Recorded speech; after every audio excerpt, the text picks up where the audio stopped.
Her face looks indeed so much better, but I feel like I would like her eyebrows to be a bit wilder. They feel like so tidy, and I don't know how that would be possible there, you know, like they're so clean. I don't know, it seems a bit unnatural to me. Yeah. Aloy, she's wild. She hunts giant machines. She never misses an occasion to tweeze her eyebrows.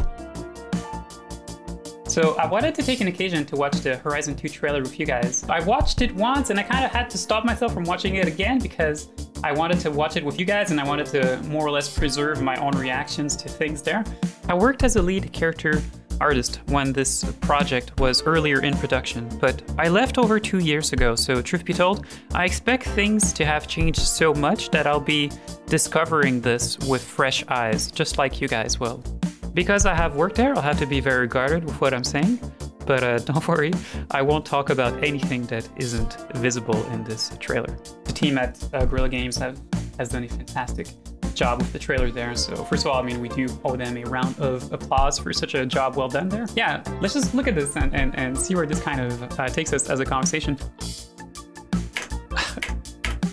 Did you guys see this? It's like they like opened the trailer with like a shot of like Aloy's face, you know? And like, there's no denying that this face has been improved since Horizon 1, right? It's really such a beautiful face, and like, look at like all this little subtleties that's in there, you know? We can really feel like the compression of the different muscles of the forehead there, you know? And there's some really complex kind of expression that's kind of going on there, you know? So I'm really not surprised that it's like the first thing that you see is like Aloy's face, you know? It's like, they've pretty much always been known for the quality of their work, right? I love the shadows too. Not sure what's kind of going on. Ooh, there's a few issues here with hair, but you know, ultimately this is video games, right? So there's always a limit to what you can kind of accomplish. Intersection with the shoulder. It's when I saw that, it's for me it's very noticeable. That's something that's like so hard to fix, right? It's like if you wanted to get rid of these kind of problems entirely, then like the hair would kind of have to go like perhaps even like all the way over like the fur that's there and stuff. You know, like that would be like, and you'd you'd start to have some really weird stuff happening with the hair in terms of like shape of it and stuff. Like, to be fair, I'd rather have that than a render trailer, right? Because that way you can see like how it actually would work in the game. I agree with that, yeah. Crazy that you can see the peach fuzz. I know, right? It's like you can see like all the tiny peach fuzz. I know, like it's so crazy. It's like it's so insane. Like look, like and all you can of see the like wrinkles. I know, yeah, it's the like wrinkles. It's really nice. I'm kind of curious though about her eyes. Like they almost look like there's a real refraction in there. How would someone go about doing that? Eye shaders have been something that have been worked on like for a long time, right? Because like eye shaders are really important. So, and like eyes don't typically take a big part of the screen either, you know? So you can actually afford to have like shaders for eyes that are actually very expensive because they take such a tiny part of the screen that it kind of you can usually put a lot of effort and have a lot of cool effects there, you know? It's really nice how like the light, you know, like you can see that this is the part of the iris that's lit, you know, that's like brighter, but you can see the reflection spots on the cornea that are opposite to that. So, you know, there's a nice kind of convex or rather concavity to the eyes and stuff, you know, like it's really, really beautiful work. Do you think for these particular shots, they use a different model for the face? It would be very common to do so, you know, like that's a very common video game thing. It's not a secret, like most games, they have a cinematic LOD and they have like a LOD that's for gameplay purposes, you know, because like it doesn't make sense, right? Like when you're looking at a model from this distance here to have that peach fuzz. Yeah, exactly. Yeah. And you know, like we've looked last week at the like the Mike Seymour head, right? And like the peach fuzz in there, like what they had done was like, I don't remember like how many triangles there was, but it was like something like 80,000 triangles for peach fuzz, you know? Like peach fuzz is so incredibly expensive in terms of polygons because like usually every little hair has to be kind of represented as separate geometry there. You know, a common question people like to ask is like, oh, how many polygons can we afford for like characters? Nowadays, especially with AAA characters, it's like, guys, that question for me stopped making sense a while ago. If something is too heavy, you can always just LOD it out, right? You know, like that sort of peach fuzz. It's like, you may as well just throw everything you want at it in terms of polygons for when you're in cinematics there. And if something is too heavy, you just reduce it. for like the lot that's for gameplay purposes and stuff. So, oh, look at that expression. It's so good. It's so good. They've done such a great work there. Did they use blend shapes for the expressions or just any particular? I was just wondering the same. Is it a combination maybe also of like height maps, blend shapes, and the rig? Probably, right? I'd rather not talk about that. I'd rather not talk about that. It's probably more than I could reveal, I think. So, yeah.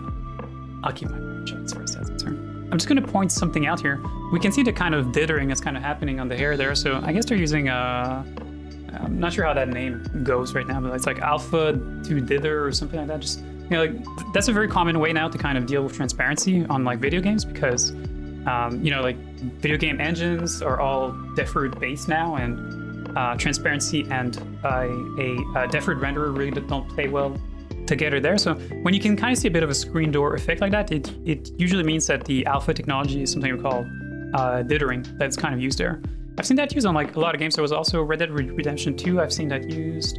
For me, the game actually where I've seen that it was the strongest one, or was the most noticeable, was Final Fantasy 15. That's what I thought about Final Fantasy. They have the hair of the characters is very noisy sometimes, depending on the scene, on the lighting.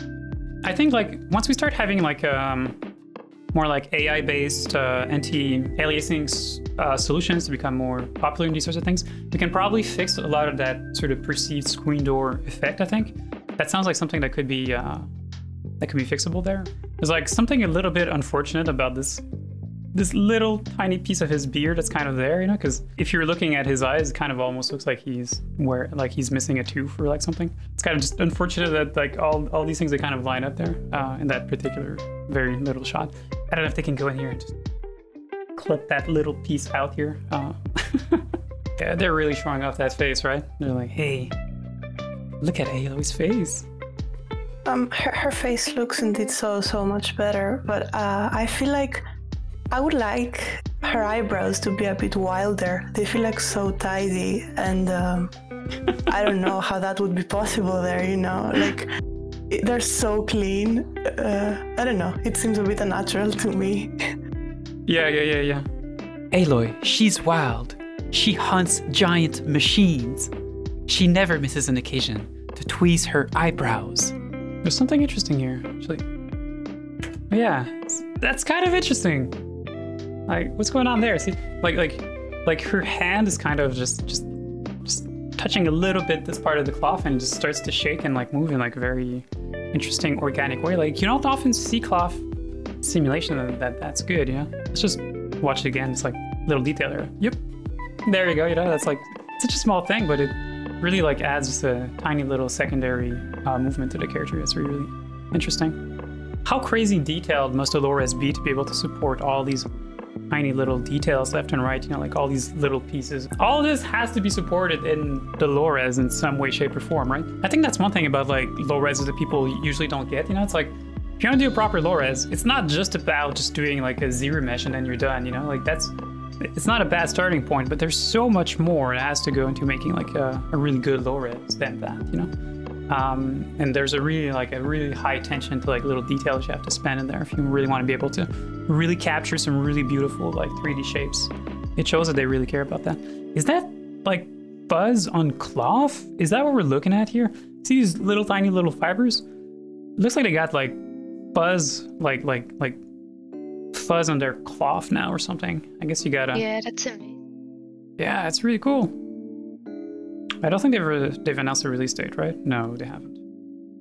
Well, still gotta wait, guys. It'll come out one day eventually. Well, that is beautiful work at the team at Guerrilla Games. You guys have done a fantastic job at this. You deserve to be proud for your work. So, yeah, pretty cool.